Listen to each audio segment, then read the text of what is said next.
व्याख्यामुद्रां करसरसिजैः पुस्तकं शङ्खचक्रे बिभ्रद्भिन्नस्फटिकरुचिरे पुण्डरीके निषण्णः अम्लानश्रीरमृतविशदैरंशभिप्लावयन् मामाविर्भूयादनगमहिमा मानसे वागधीशः नमस्ते प्राणेश प्रणतविभवायावनिमगाः नमः स्वामिन् रामप्रियतमन्मन् गुरुगुण नमस्तुभ्यं भीमप्रबलतमकृष्णेष्टभगवन्नमः श्रीमन्मध्वप्रदिश सुदर्शन्नो जय जय श्रीगुरुभ्यो नमः नारायणं सुरगुरुं जगदेकनाथं भक्तप्रियं सकललोकनमस्कृतं च त्रैगुण्यवर्जितमजं विभुमाद्यमीशं वन्दे भवग्नम् अमरासुरसिद्धवन्द्यं नारायणं नमस्कृत्य नरं चैव नरोत्तमं देवीं सरस्वतीं व्यासं ततो जयमुदीरये।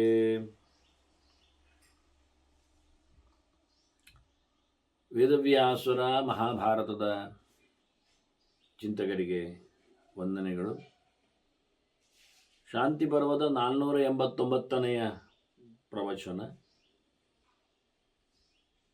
ಶ್ವೇತದ್ವೀಪದಲ್ಲಿನ ಭಗವಂತನನ್ನು ಕಾಣಬೇಕು ಅಂತ ನಾರದರು ಬಹಳ ಕಠೋರವಾದ ತಪಸ್ಸನ್ನು ನಡೆಸಿ ಅಲ್ಲಿ ಭಗವಂತನನ್ನು ಕಾಣಲಿಕ್ಕೆ ಅನೇಕ ನಾಮಗಳನ್ನು ಚಿಂತನೆ ಮಾಡಿದ್ದಾರೆ.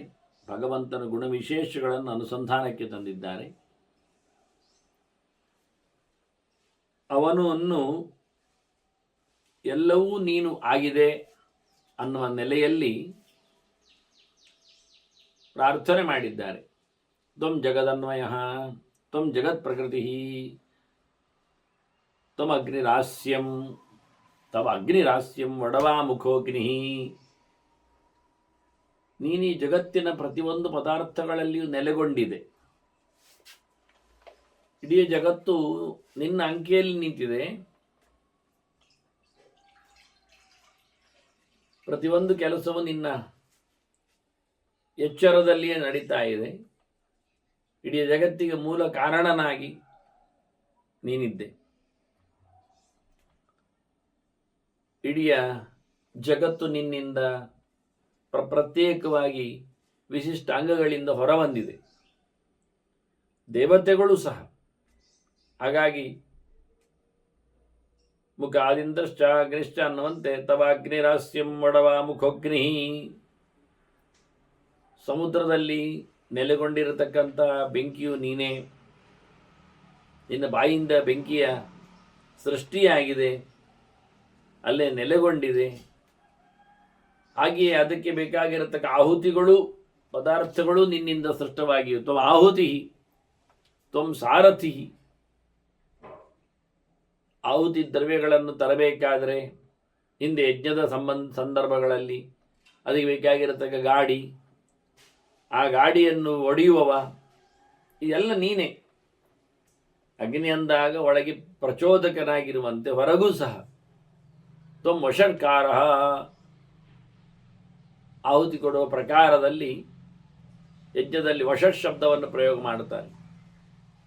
ಅದು ನಿನ್ನಿಂದಲೇ, ಆ ಯಜಮಾನನಿಂದ, ಹೋತ್ರವಿನಿಂದ, ಅಧ್ವರಿಗಳಿಂದ ಆಗತಕ್ಕ ಕೆಲಸಗಳು ನಿನ್ನ ಅಧೀನದಲ್ಲಿ ಆಗುವಂಥದ್ದು ಮತ್ತು ನಿನಗೆ ಸಮರ್ಪಿತವಾಗಿ ಆಗುವಂಥದ್ದು. ಅದರಲ್ಲಿರತಕ್ಕಂತಹ ದಾಹಶಕ್ತಿ, ಆಹುತಿಯನ್ನು ಸ್ವೀಕರಿಸುವ ಸಾಮರ್ಥ್ಯ, ಅದರಿಂದ ಮತ್ತೆ ಯಜಮಾನ ವರ್ಗಕ್ಕೆ ಉಳಿದವರಿಗೆ ಎಲ್ಲ ಫಲ ಕೊಡುವವನು ನೀನೇ ಆಗಿದೆ. ಎಲ್ಲ ವೇದಗಳ ಮೂಲವೇ ನೀನಿರುವಾಗ ತ್ವಮೋಂಕಾರ, ತ್ವಂ ತಪಃ, ತ್ವಂ ಮನಃ, ತ್ವಂ ಚಂದ್ರಮಾಹ. ವೇದದ ಸಾರ ಅನಿಸಿಕೊಂಡ ಪ್ರಣವ ಅದು ನಿನ್ನದೇ ಹೆಸರು. ಎಲ್ಲ ಸ್ವರೂಪಗಳು ಅದರಲ್ಲಿ ನೆಲೆಗೊಂಡಿವೆ. ಅದರಿಂದಲೇ ಇಡೀ ಜಗತ್ತು, ವಾಂಗ್ಮಯ ಪ್ರಪಂಚ ಅದು ಬೆಳೆದು ನಿಂತಿದೆ. ಎಲ್ಲರೂ ಸಹ ಆ ತಪಸ್ಸಿನ, ಆ ವಾಂಗ್ಮಯ ಪ್ರಪಂಚದ ಚಿಂತನೆ ತಪಸ್ಸನ್ನಾಗಿಸಿಕೊಂಡಿದ್ದಾರೆ. ಆ ಚಿಂತನೆಗೆ ಕಾರಣವಾದಂತಹ ಮನಸ್ಸು ಅದು ನಿನ್ನಿಂದಲೇ ಸೃಷ್ಟವಾದದ್ದು. ಮನೋಭಿಮಾನಿಯಾದ ಚಂದ್ರನೂ ವಿಶೇಷವಾದ ನಿನ್ನ ವಿಭೂತಿಯೇ ಆಗಿದ್ದಾನೆ. ಅವನು ವೃದ್ಧಿಹ್ರಾಸದಿಂದಾಗಿ ಅರ್ಧಾಂಗ ಪಾದಾಂಗನ ಆಗ್ತಾನೆ, ಹೀನಾಂಗನ ಆಗ್ತಾನೆ. ಆದರೆ ನೀನು ತ್ವಂ ಪೂರ್ಣಾಂಗ, ನೀನು ಪರಿಪೂರ್ಣವಾದಂತಹ ವ್ಯಕ್ತಿಯಾಗಿರುವೆ. ತ್ವಂ ಚಕ್ಷುರಾಜ್ಯಂ ಸೂರ್ಯ ದಿಶಾಂಗಜ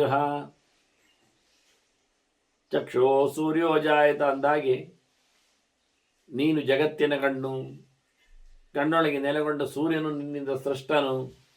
ಆ ಸೂರ್ಯನೊಳಗೂ ನೀನು ನೆಲೆಗೊಂಡಿರುವೆ.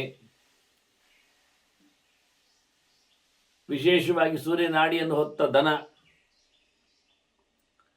ಅದರ ಹಾಲು, ಅದರಿಂದ ಸಂಪನ್ನವಾಗತಕ್ಕಂತಹ ಯಜ್ಞೋಪಯೋಗಿಯಾದ ದೇವತೆಗಳ ಆಹಾರ ಅನಿಸಿಕೊಂಡ ಆಜ್ಯ, ಇವೆಲ್ಲದರಲ್ಲಿ ನಿನ್ನ ವಿಭೂತಿಗಳಿವೆ, ಚೇಷ್ಟೆಗಳಿವೆ. ಕಾರಣನಾಗಿದ್ದಿ ನೀನು. ಇಡೀ ಜಗತ್ತನ್ನು ಹೊತ್ತ ದಿಗ್ಗಜಗಳು, ದಿಗ್ಗಲೆಗಳಂತೆ ಮೆರೆಯುವ ದಿಕ್ಪಾಲಕರು, ಇವರೆಲ್ಲರ ಶಕ್ತಿ ಅದು ನಿನ್ನಿಂದಲೇ. ಅವರೆಲ್ಲರೂ ಅಂತಹ ಕರ್ಮಗಳನ್ನು ಮಾಡುವ ಸಾಮರ್ಥ್ಯ ಅದು ನಿನ್ನ ಪ್ರೇರಣೆಯಂತೆ, ನಿನ್ನ ಉಪಾಸನೆಯಿಂದ ಲಬ್ಧವಾದದ್ದು. ಓ ದಿಗ್ದೇಶಗಳಲ್ಲಿ ನೆಲೆಗೊಂಡಿರುವ ಪ್ರಕಾಶ ಸ್ವರೂಪನೇ ದಿಗ್ಭಾನೋ, ವಿದಿಗ್ಭಾನೋ. ಅಷ್ಟೇ ಅಲ್ಲದೆ ಹಯಶಿರಃ, ನೀನು ಹಯಗ್ರೀವ ರೂಪನಿದ್ದಿ. ಸೃಷ್ಟಿ ಆರಂಭದಲ್ಲಿ ಜಗತ್ತಿನ ಚಿಂತನೆಯನ್ನು ಬೆಳೆಸಲೋಸುಗ ಆ ಪ್ರಕಾರವಾದ ರೂಪದಲ್ಲಿ ನೀನು ಬಂದಿರುವೆ. ಜ್ಞಾನಪ್ರದನಾಗಿದ್ದಿ ನೀನು. ಪ್ರಥಮ ತ್ರಿಸೌ ವರ್ಣಃ, ತ್ರಿಸುವರ್ಣ ಸೂಕ್ತದಲ್ಲಿ ಮುಖ್ಯಾರ್ಥವು ನೀನೇ. ಅದು ಕೇವಲ ಅಗ್ನಿವಿದ್ಯೆಯಲ್ಲ, ಅದು ಅಗ್ನಿ ನಾರಾಯಣ ವಿದ್ಯೆ. ಅದು ಅಂತಹ ಎಲ್ಲ ಉಪಾಸಕರನ್ನು ಹೊತ್ತವ ನೀನು ವರ್ಣಧರ.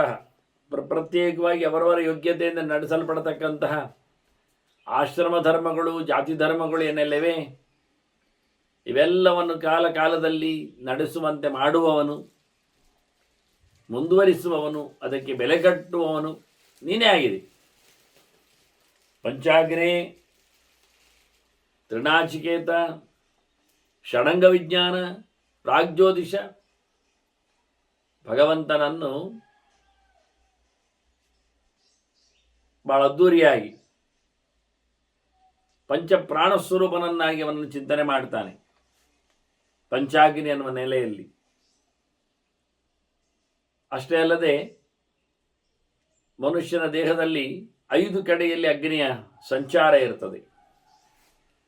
ಒಂದು ಹೊಟ್ಟೆಯೊಳಗಂತೂ ಬೇಕೇ ಅಲ್ವಾ ಪಚನ ಮಾಡಲಿಕ್ಕೆ ಅಂತ, ಪಚನಾಗ್ನಿ. ಅದರಂತೆ ಹೃದಯದಲ್ಲಿ ಪ್ರಾಣಾಗ್ನಿ, ಪ್ರಾಣಾಗ್ನೇಯವ ಏತತ್ಪುರೇ ಜಾಗೃತಿ ಅಂತ ಅಲ್ಲಿಯೇ ಪಂಚ ಅಗ್ನಿಯನ್ನು ಚಿಂತನೆಯಲ್ಲಿ ತರ್ತಾರೆ. ಅಷ್ಟೇ ಅಲ್ಲದೆ ಕಣ್ಣಿನಲ್ಲಿ ಜ್ಯೋತಿಸ್ಸು ಇದೆ, ಅದರ ಚಿಂತನೆ ಮಾಡಲಿಕ್ಕುಂಟು. ಜ್ಯೋತಿರ್ಮಯನಾದ ದರ್ಶನ. ಮತ್ತೆ ವಾಕಿನಲ್ಲಿ ವಾಕ್ತತ್ವಕ್ಕೆ ಅಭಿಮಾನಿಯಾಗಿ ಅಗ್ನಿ, ಬಾಯಲ್ಲಿ ಹಾಸ್ಯಂ, ಈಗ ತಾನೇ ಹೇಳಿದ್ದಲ್ಲ. ಹೀಗೆ ಮುಖ್ಯವಾಗಿ 4 ಕಡೆಯಲ್ಲಿ ನಾವು ಅದನ್ನು ಗಮನಿಸ್ತೇವೆ. ಇಷ್ಟೇ ಅಲ್ಲದೆ ಉಸಿರಾಟವೂ ಸಹ ಅದು ಅಗ್ನಿ ಮಾಧ್ಯಮದಲ್ಲೇ ಆಗುವಂಥದ್ದು. ಹೇಗೆ ಮನಕ್ಕಾಯಾಗ್ನಿ ಮಹ ಅಂತ ಹೇಳಿ ಮಾತು ಬರಲಿಕ್ಕೆ ಒಳಗಿನ ಬಿಸಿ ಟೆಂಪರೇಚರ್ ಕಾರಣ ಆಗ್ತದೋ, ಆದ್ದರಿಂದ ಉಸಿರಿರುತ್ತದೆ. ಗಾಳಿಯ ಒಳಗಿನ ಸಂಚಾರ ಪೂರ್ತಿ ಕೇವಲ ಉಸಿರಾಟ ಅಂತ ಅರ್ಥ ಅಲ್ಲ, ಒಳಗಿನ ಎಲ್ಲೆಡೆಯೂ ಸಂಚಾರ ಮಾಡತಕ್ಕಂಥ ಗಾಳಿ. ಕಿವಿಯಲ್ಲಿಯೂ ಗಾಳಿ ಬರ್ತದೆ, ಹೋಗ್ತದೆ, ಬಿಸಿ ಬಿಸಿ ಇರ್ತದೆ, ಮೂಗಿನ ಹಾಗೆ. ಹಾಗೆ ಎಲ್ಲ ಇಂದ್ರಿಯಗಳ ನೆಲೆಯಲ್ಲಿ ರೋಮಕೂಪಗಳಲ್ಲಿಯೂ ಮೈಯನ್ನು ಬೆಚ್ಚನೆ ಇರುವಲ್ಲಿ ಕಾರಣವಾದದ್ದು ಹಾಗೆ.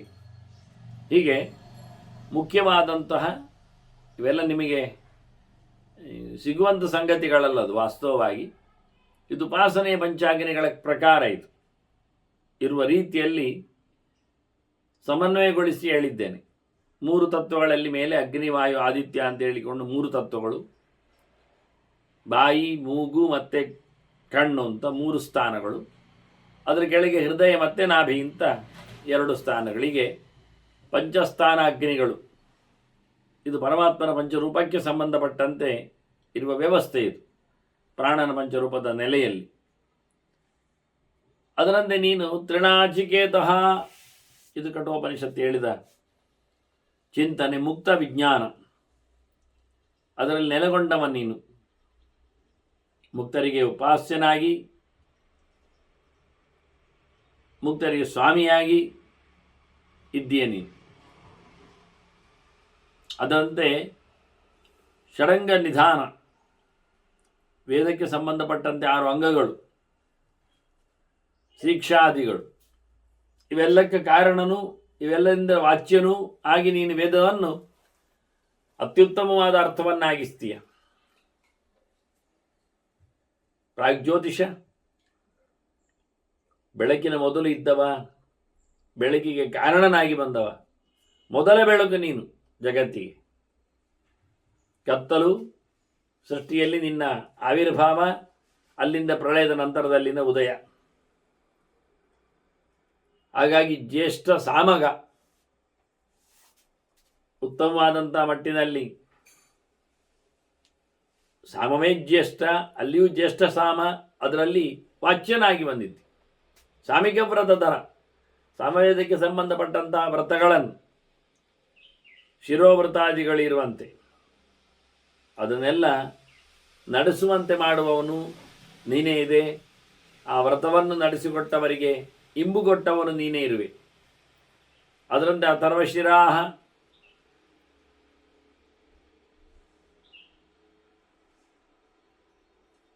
ಚತುರ್ಥ ವೇದವನ್ನಾಗಿಸಿಕೊಂಡ ರೀತಿಯದು. ಅಲ್ಲಿಯೂ ಅನೇಕ ಪ್ರಕಾರದಂತಹ ವೇದವ್ರತಾದಿಗಳು ನೆಲೆಗೊಂಡಿವೆ, ಮುಂಡನಾದಿಗಳು ಹೇಳಿಕೊಳ್ಳುವಂತೆ. ಅಂತಹ ಉತ್ತಮವಾದ ವ್ಯಕ್ತಿ ನೀನು. ಪಂಚಮಹಾಕಲ್ಪ ಭಗವಂತ ಉಳಿದೆಡೆ ಉಪಾಸ್ಯನೆ ಎನ್ನುವ ಮುಖದಲ್ಲಿ ಇದನ್ನು ನಾವು ಚಿಂತನೆ ತರಬೇಕು. ಆಚಾರ್ಯರು ಕಲ್ಪಗಳನ್ನು ಎತ್ತಿಕೊಂಡಾಗ ದುರ್ಗಾ, ಶಿವ, ಸ್ಕಂದ, ಸೂರ್ಯ, ವಿನಾಯಕ, ಮುಖಾನಪಿ ಇಂಥ ಪಂಚಕಲ್ಪಗಳನ್ನು ಚಿಂತನೆಯಲ್ಲಿ ತರ್ತಾರೆ. ದೇವರ ಪ್ರತಿಷ್ಠೆಯಂತೆ ಇತರರನ್ನು ನೀವು ಪ್ರತಿಷ್ಠೆ ಮಾಡಿಕೊಳ್ಳುವುದಾದರೆ ಅಲ್ಲೆಲ್ಲ ದೇವರನ್ನು ಮರೆತು ಬಿಡಬೇಡಿ. ಮರೆತು ಬಿಟ್ಟರೆ ಅದು ಆಸುರಾಗಿ ಹೋಗ್ತದೆ. ಹಾಗಾಗಿ ಪಂಚಮಹಾಕಲ್ಪಗಳು ಹೀವೆ. ಶಾಕ್ತವಾದ ಒಂದು ಮುಖ ದುರ್ಗಾ, ಮತ್ತೊಂದು ಶೈವವಾದ ಒಂದು ಮುಖ ಶಿವ, ಮತ್ತೊಂದು ಸ್ಕಾಂದ, ಮತ್ತೊಂದು ಗಾಣಪತ, ಮತ್ತೊಂದು ಸೌರ. ದುರ್ಗಾ, ಶಿವ, ಸ್ಕಂದ, ಸೂರ್ಯ, ವಿನಾಯಕ, ಮುಖಾನಪಿ ಅಂತ ಹೇಳಿ ಪಂಚಕಲ್ಪಗಳನ್ನು ಭಗವಂತನಿಗೆ ಪೋಷಕಗಳನ್ನಾಗಿ, ಪರಿವಾರರನ್ನಾಗಿ ತಿಳಿಸ್ತಾರೆ. ಶಕ್ತಿ ಮತದಲ್ಲಿ, ಶಾಕ್ತ ಮತದಲ್ಲಿ ಭಗವಂತನ ಮಡದಿಯನ್ನು, ಮಹಾಲಕ್ಷ್ಮಿಯನ್ನು ಗಮನಿಸ್ತಾರೆ. ಹಾಗಾಗಿ ಮಹಾಲಕ್ಷ್ಮಿಯನ್ನಾಗಿ, ಶಕ್ತಿಯನ್ನಾಗಿ, ಭಗವಂತನ ಭಾರ್ಯೆಯನ್ನಾಗಿ ನೋಡಿಕೊಳ್ಳಿಕ್ಕೆ ಬಂದರೆ ಅದು ವಿಶೇಷ ಅನಿಸ್ತದೆ. ಹಾಗೆ ಶಿವನು ಪೀಠದೇವತೆಯಾಗಿ, ನಿರ್ಮಾಲ್ಯಧಾರಿಯಾಗಿ ಭಗವಂತನಲ್ಲಿದ್ದಾನೆ. ಕೇವಲ ಪ್ರತ್ಯೇಕವಾಗಿಸಿಕೊಂಡು ಶೈವ ಮತವನ್ನಾಗಿಸಿಕೊಂಡು ಅವನನ್ನು ದೂರ ಇರಬೇಕಾಗಿಲ್ಲ. ಅದರಂತೆ ಶಿವನ ಮಗನಾಗಿ ನೋಡಿ, ಒಂದು ಮನೆಯಲ್ಲಿ ಶಿವನ ಮಗನಲ್ಲಿ ಒಂದು ಮತ, ಮಗದೊಂದು ಮಗನಲ್ಲಿ ಮತ್ತೊಂದು ಮತ, ಮಡದಿಯಲ್ಲಿ ಮತ್ತೊಂದು ಮತ, ಹೀಗೆಲ್ಲ ಆಗಲಿಕ್ಕೆ ಸಾಧ್ಯ ಉಂಟ? ಶಿವ ಅವನ ಮಡದಿ ಪಾರ್ವತಿ ಅರ್ಥ ಮಾಡಿಕೊಂಡು ಪಾರ್ವತಿಯ ಮತ ಅಂತ ಹೇಳಿಕೊಂಡು ಶಕ್ತಿಯಿಂದ ಮತ್ತು ಶಾಕ್ತ ಮತ, ಶೈವ, ಶಾಕ್ತ, ಒಬ್ಬ ಮಗ ಕುಮಾರ, ಸ್ಕಂದ, ಸ್ಕಾಂದ ಮತ, ಕುಮಾರ ಮತ ಆಯಿತು. ಮತ್ತೊಬ್ಬ ಗಣಪತಿ, ಗಾಣಪತಿ ಆಯಿತು. ಹೀಗೆ ಒಂದು ಮನೆಯಲ್ಲಿ 4 ಮತದವರು ಉಂಟು ಅಂತಾದರೆ ಇನ್ನೊಬ್ಬ ಇದ್ದಾನೆ ವಾಹನದವ ನಂದಿ, ಅವನದ್ದೇ ಒಂದು ತಂತ್ರ ಉಂಟು. ಮತ್ತೆ ನಂದಿಕೇಶ್ವರ ತಂತ್ರ. ಸುಮಾರಾಗಿ ನಂದಿಯ ಪಾಠಗಳೆಲ್ಲ ಪಾಶುಪತವೇ ಆಗಿರ್ತದೆ. ಶಿವನ ವ್ರತವನ್ನೇ ತಿಳಿಸಿಕೊಡುವುದುಂಟ, ಪ್ರತ್ಯೇಕ ಏನಿಲ್ಲ. ಆದರೆ ಅವನೇ ಹೇಳಿಕೊಂಡದ್ರಿಂದ ಅವನದ್ದೇ ಒಂದು ಗೌಜಿ. ಹಾಗೆ ನಂದಿ ಪುರಾಣ ಮಾಡಿದ್ದಾರೆ, ನಂದಿಗೇಶ್ವರ ತಂತ್ರ ಮಾಡಿದ್ದಾರೆ. ಹೀಗಾಗಿ ವಾಹನದವನದ್ದೇ ಒಂದು ಬೇರೆ ಪಾಠ ಪ್ರವಚನಗಳು, ಹೊತ್ತಗೆ ತಂತ್ರಗಳು, ಉಪಾಸನೆ ಪದ್ಧತಿಗಳು. ಇನ್ನು 4 ಜನರು ಬೇರೆ. ಇವರೆಲ್ಲ 4 ಜನ ಪ್ರತ್ಯೇಕವಾಗಿ ವರಗೊಟ್ಟದ್ದೆಲ್ಲ ಉಂಟು. ಗಣಪತಿಯ ವರದಿಂದ ದರ್ಪಿತನಾದವರು ಇದ್ದಾರೆ, ಧೇನುಕಾಸನಂತವರು ಬಂದಾಗ ಎಲ್ಲ. ಅದರಂತೆ ಸ್ಕಂದವರ ದರ್ಪಿತರು ಇರ್ತಾರೆ, ಪಾರ್ವತಿಯವರ ದರ್ಪಿತರಿದ್ದಾರೆ, ಶಿವನಂತೂ ಬೇಕಾದಷ್ಟು ಇದ್ದಾನೆ ವರ ಪಡೆದು ಕೊಬ್ಬಿದವರು. ಹೀಗಾಗಿ ಒಂದು ಮನೆಯಲ್ಲಿ 4 ಜನರನ್ನು ಪ್ರತ್ಯೇಕವಾಗಿ ಕರೆದು ಉಪಾಸನೆ ಮಾಡಿ ಅವರಿಂದ ವರ ಪಡೆದ ರಕ್ಕಸರೆಲ್ಲ ಬರ್ತಾರೆ.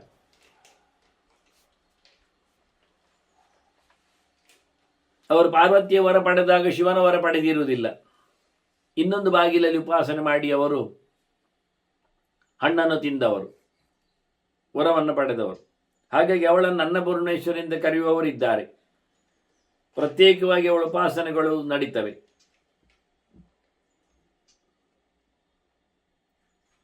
ಹೀಗೆ ಅನೇಕ ಪ್ರಕಾರಗಳಲ್ಲಿ ಪೂಜೆ ಪುನಸ್ಕಾರಗಳಿದ್ದರೆ ಭಗವಂತ ಹೇಳ್ತಾನೆ, ಇವೆಲ್ಲವೂ ನನ್ನನ್ನೇ ಮಾತಾಡಿಸುವವುಗಳು. ಆದರೆ ಅವರದ್ದು ಗೊತ್ತಿಲ್ಲದೆ ತಪ್ಪಾಗಿ ಹೋಗಿಬಿಟ್ಟಿದ್ದಾರೆ. ಸರ್ವದೇವ ನಮಸ್ಕಾರ ಕೇಶವಂ ಪ್ರತಿಗಚ್ಚತಿಯಿಂದ ಅವರಿಗೆ ಸ್ವತಂತ್ರವಾಗಿ ಸೇವೆಯನ್ನು ಪಡೆಯುವ ಯೋಗ್ಯತೆಯೇ ಇಲ್ಲ, ಅದನ್ನು ನಾನು ಕೊಡಲೂ ಇಲ್ಲ. ಆದ್ದರಿಂದ ಪಂಚಮಹಾಕಲ್ಪ ಅಂತೇಳಿ ಇವನನ್ನೇ ಚಿಂತನೆಯಲ್ಲಿ ತಂದಿದ್ದಾರೆ. ಪೇನಪಾಚಾರ್ಯ, ವಾಲಕಿಲ್ಯ, ವೈಖಾನಸ ಇವೆಲ್ಲ ಸಾಧನೆ ಮಾಡುವವರ ಪ್ರಭೇದಗಳು.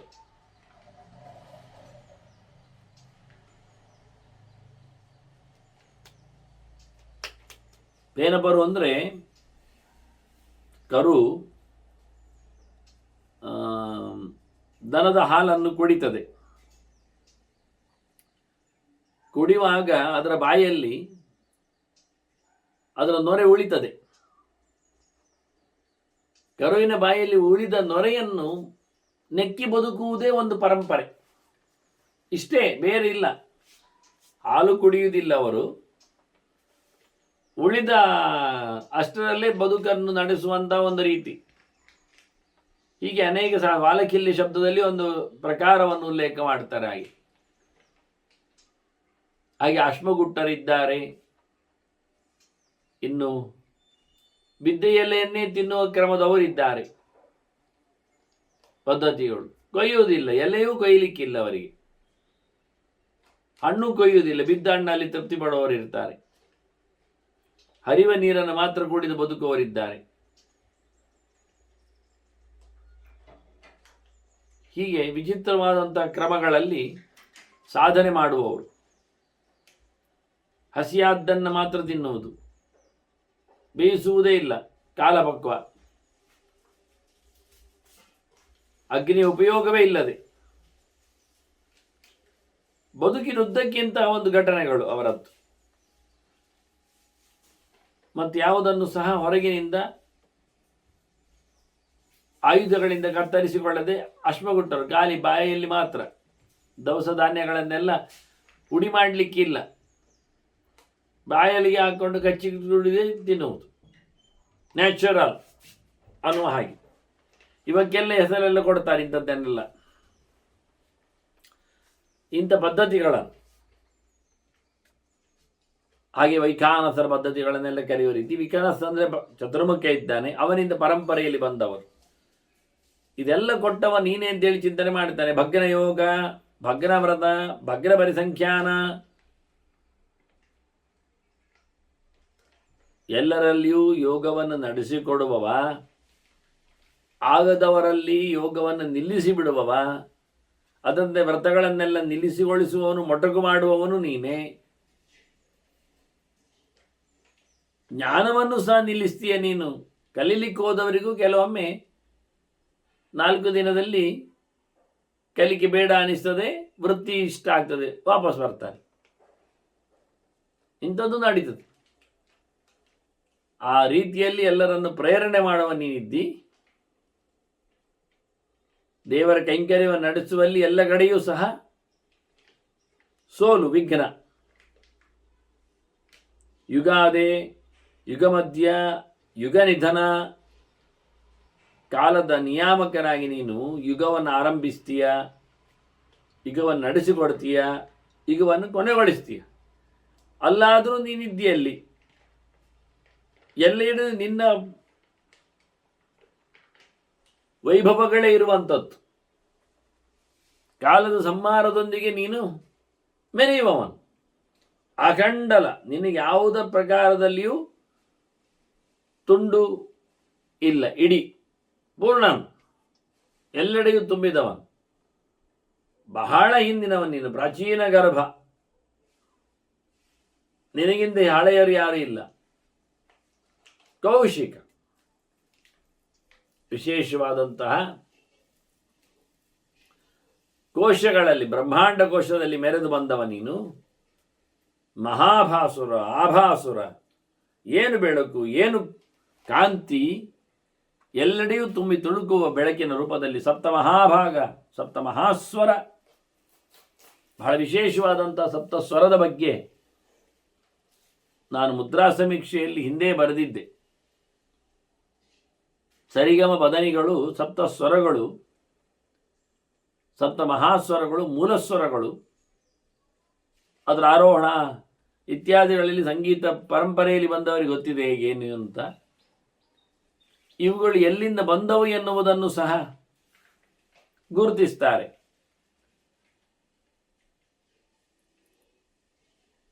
ಪಿಕ ಕೂಜತಿ ಪಂಚಮ ಹೇಳಿಕೊಂಡಾಗೆ ಕೋಗಿಲೆ ಪಂಚಮ ಸ್ವರದಲ್ಲಿ ಹಾಡುತ್ತದೆ.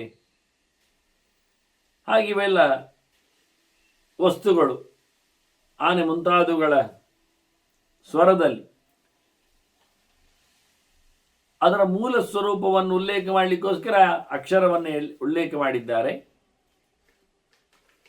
ರೀ ಎನ್ನುವುದು ಋಷಭವನ್ನು ಹೇಳುವಂತೆ, ಗಾ ಎನ್ನುವುದು ಗಾಂಧಾರವನ್ನು, ನೀ ಎನ್ನುವ ನಿಷಧವನ್ನು ಉಲ್ಲೇಖ ಮಾಡ್ತದೆ. ದೈವತ್ವವನ್ನು ದಾ ಅಂತ ಹೇಳ್ತಾರೆ. ಷಡ್ಜ ಸಕಾರದಲ್ಲಿ ಬರ್ತದೆ. ಹೀಗೆ ಪಕಾರವು ಪಂಚಮವನ್ನು ಗಮನಿಸ್ತದೆ. ಮ ಅಂದರೆ ಮಧ್ಯಮ. ಹೀಗೆ ಪಂಚಸ್ವರಗಳು, ಸಪ್ತಸ್ವರಗಳು ಪ್ರಧಾನವಾದ ಸಪ್ತ ದೇವತೆಯನ್ನು ಉಲ್ಲೇಖ ಮಾಡ್ತದೆ. ಬ್ರಹ್ಮವಾಯುಗಳು, ಗರುಡಶೇಷರುದ್ರರು, ಇಂದ್ರಕಾಮರು, ಮುಗಿಯಿತು. ಇವರು ಪ್ರಧಾನ 7 ಜನರು. ಅಪಿಸಪ್ತ ಅಂತ ಹೇಳಿಕೊಳ್ಳುವಲ್ಲಿ ಅರ್ಥ ಮಾಡಿಕೊಳ್ಳಲಿಕ್ಕೆ ಬರುವಂತೆ ಇರುವವರು ಒಂದು ದೃಷ್ಟಿಯಿಂದ. ಇವರೇ 7 ಸ್ವರಗಳಲ್ಲಿ ಹೇಳಲ್ಪಡುವವರು ನಮಗೆ ವಾಸ್ತವವಾಗಿ. ನೆಲವನ್ನು ಹೊತ್ತವನಾಗಿ ಗಾಂಧಾರನಾಗಿ ಶೇಷ ಬರ್ತಾನೆ ನಮಗೆ ಅಲ್ಲಿ ಗಕಾರದಿಂದ. ಚೆನ್ನಾಗಿ ಕೂತು ಭಗವಂತನನ್ನು ಹೊತ್ತುಕೊಂಡು ಮೆರೆಯುವುದರಿಂದ ನಿಷಧದಲ್ಲಿ ನಿಸತ್ ಗರುಡ ಸಿಗ್ತಾನೆ.